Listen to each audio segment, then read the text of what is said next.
I love dancing and traveling abroad, and I think you love it too.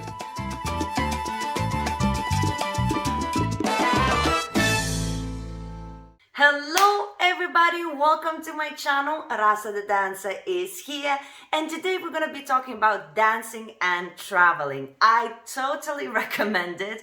I think it's one of my favorite things because when you're dancing in your own community is great, but only when you go and you dance in other countries you really understand how different or how the same we dance. You become a better dancer because you're exposed to different techniques, you're exposed to different cultures. So it opens your mind and you start seeing dance in a completely different way than when you start dancing in your own community. So I will give you some tips if you decide to travel abroad and then you decide to go out dancing as well. I'll give you a few tips that actually will help you out. So stick around, subscribe, and let's talk about it.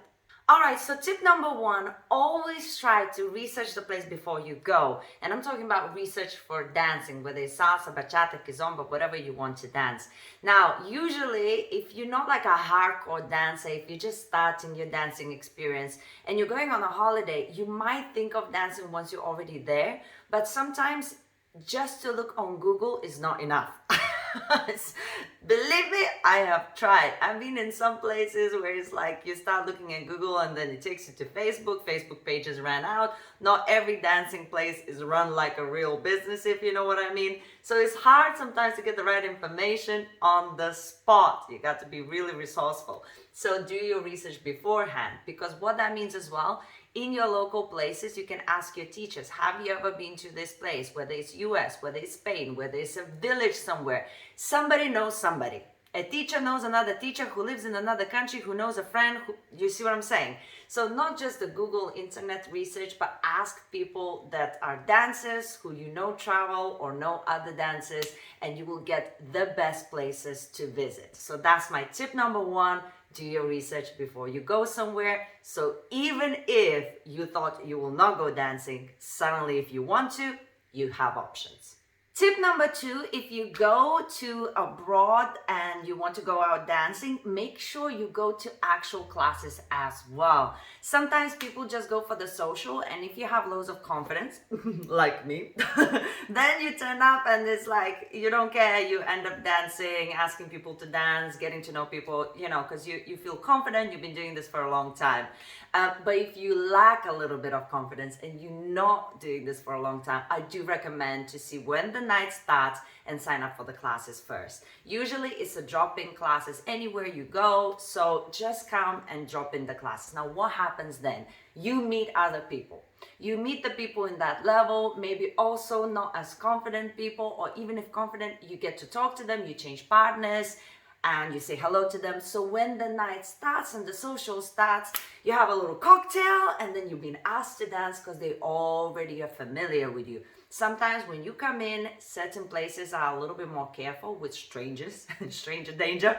So they tend to be very careful who they ask to dance, I don't know why, it's just dancing, but it is what it is. So going to the classes will definitely help you out to get a bit more in with the local people. Okay, tip number three. This is important. Let loose. Let loose. You're on a holiday, you're traveling to a different country. Get out of your comfort zone. You might never see these people again. I know the dancing community is small, but this is a time to relax and just be yourself and not care about what other people think. Now, why I think it's important, because I know for a fact, if you go to your local places on regular basis, you are nervous, you are feeling like pressure to do well, you want people to remember you, you want them to invite you to dance, you care a lot how you look. You're in a different country now, nobody cares. Let yourself enjoy the real dance experience. Let yourself be free. Have a little drink. Don't worry about whether you're gonna make a fool of yourself. This is your time to actually enjoy the dance for what it is. It's supposed to bring people together, bring loads of joy in your heart, and you're supposed to come out of it healthy emotionally, and the next day you're supposed to think and be like, oh my God, I had such a great night. Let yourself go loose And if you meet those people again, there'll be stories to remember. You know what I mean? So forget about everything, forget all of the hiccups that you have, travel, dance, and let yourself loose. All right, another tip that is extremely important in general, make sure before you go travel, you have your regular pair of shoes that you can actually dance in. So, what do I mean? If you're a person who wears sneakers most of the time because you like adventure holidays or you just feel more comfortable walking around, getting to see places, make sure you buy a pair of sneakers that actually has whether plastic sole or a slippery sole, so that when the night is happening or you see somebody dancing on the street or if you see a bar open with some bachata or salsa music or something, you can immediately join in.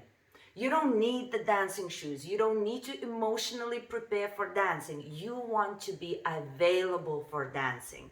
It's the same if you're wearing sandals, every single day. If you're wearing sandals, make sure that they're not rubber. Make sure they're slippery sole. So when suddenly somebody on the street says, "Do you want to dance?"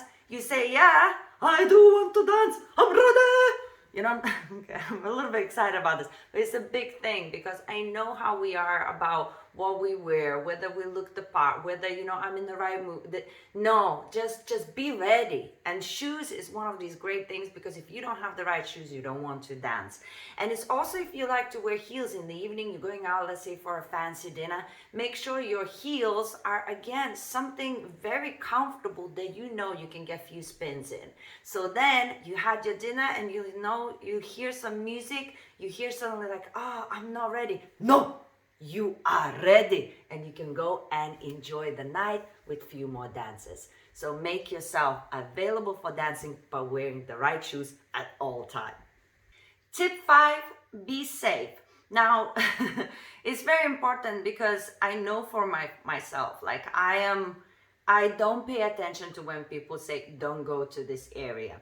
But to my defense, I have traveled the world and I know so many people everywhere. I've met a lot of different cultures. I like to think I am self-aware to assess the situation I am in. I also know for a fact that the best dance nights that I love, like Dominican Bachata or something, they have never been in the places where I've been recommended to go. Usually the best time I have had is the places where people say, "Oh, it's a dangerous area," or something. But you have to be smart and you have to be safe. So I will still go to the places where they say not go. But if I'm gonna go there, I'll make sure I'm not wearing any jewelry. No jewelry whatsoever. Why do you need jewelry? You don't. You're going to some local place to dance. You don't need any jewelry, right? Yeah, of course it depends where you are. If you're in some, USA, LA, you're fine. But if you're gonna be, unless you're in the dodgy neighborhood as well, so I don't know. But if you are, in Dominican Republic, in Jamaica, in some other place where you're gonna be dancing with the locals in a bit more rural area or something, then you want to make sure you don't have any jewelry, don't have loads of money, so if somebody steals it you'll be like whatever.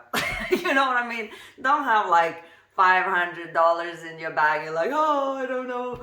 Just have enough to have few drinks, and to be honest, put it in your bra or underwear, go to the toilet, take it out, like have a little bit. I know it's strange to think that way, but this is the way you need to think. And in the evening, don't wander around on your own. If you have nobody to join you and go through the streets together, just get whether a taxi or make sure you walk where there's light that you could see. Make sure you're going, a little bit faster than usual. Just don't be crazy. Relax. Be safe. Not saying don't go to some of the places, because as I say, for me, I know that those going to be some great experiences. Some of them are not giving enough credit, and they're judged just from the outside rather than from the inside. But you have to be safe, you have to be smart, and don't do crazy things. Don't wear a Gucci outfit and be like, "Hey, look at me, I'm here to dance," right? But explore and be safe. Guys, enjoy traveling and dancing is the best. And please, in the comments below, tell me about your best or worst experience that you had through traveling. If you experience something bad, it's actually good to share because we can learn from it. And if you experience something joyful, it's just so nice because you're going to inspire people to do the same. So don't be afraid to use the comment section. I love it. And in the meantime, check out other traveling videos that I have and more other videos on my channel. Show some love with some thumbs up, and I will see you very soon.